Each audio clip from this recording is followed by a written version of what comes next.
My name's Jenny, I'm 45 years old, I live in North Leeds. I've been dealing with depression for about a year and a half now, and I've been self-harming for about 32 years. I was put on antidepressants for about 6 months. They had a really bad effect on me, and they turned what used to be occasional self-harm urges to constant, and it also introduced suicidal compulsions into the mix. And sometimes things just get a bit too much for me to handle.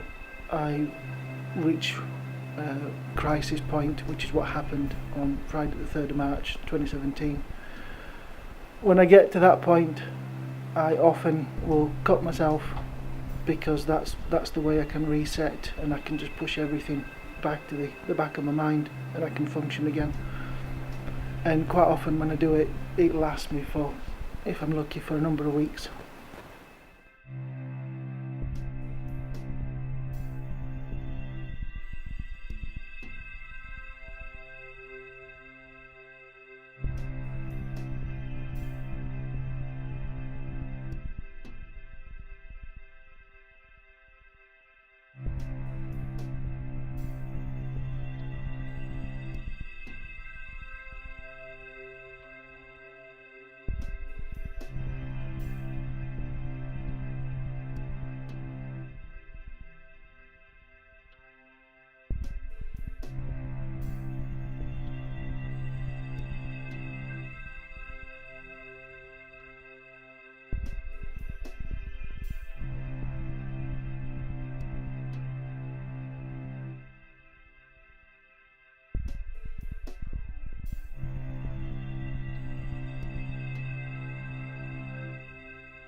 And as we're going through the events that led to me being to A&E, they asked if anybody had checked the cuts, and obviously I said no, and they insisted that that happened before they could continue with the assessment. We had explained from the beginning that the cuts were not the issue, that the reason we're at A&E was not because of that, but it was because I was suicidal. But I kept mentioning that part of my crisis plan was to get assessed, and if necessary get readmitted to the crisis assessment unit, which is the only help I've received over the last year and a half that actually helped, that actually worked for me. But they said that there was no suspension in my notes. And I really felt like they were not listening to me. I was very scared about going home, and my husband was very scared about that as well, because he knew that he wouldn't be able to sleep at all, because he wouldn't know what I'd do during the night. I hear quite a lot of stories similar to mine. I run a community group called Battlescars. It's for people who self-harm around Leeds and Yorkshire, and these stories are quite common, unfortunately. We kept asking if there was any other option. They said no, ICS is the only thing that we're going to offer you.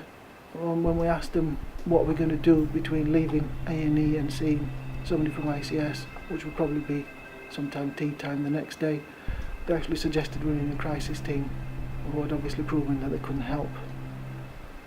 I felt during that entire day that at every stage, wherever I reached out for help, that everybody was just trying to get rid of me, that nobody was listening and nobody was actually helping. Will I go back to A&E when I'm feeling like this?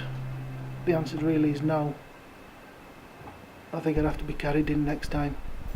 And will I ring the crisis team again? I very much doubt it.